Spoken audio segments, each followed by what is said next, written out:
Hello, in front of me I've got Endorfy Thock. In this video I'll show you how to change connection type.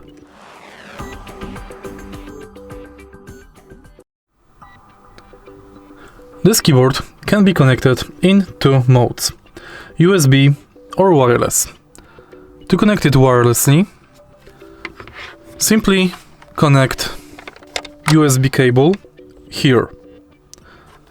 There is USB-C port at the bottom of the keyboard, and next you can redirect the cable via these tunnels.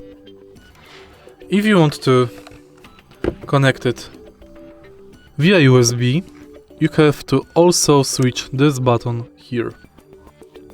Next, if you want to switch to wireless connection, switch this button to this position.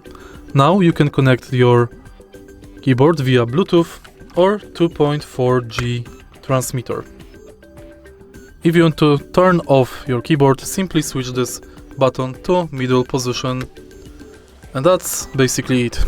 If you find this video helpful, please leave like, comment and subscribe.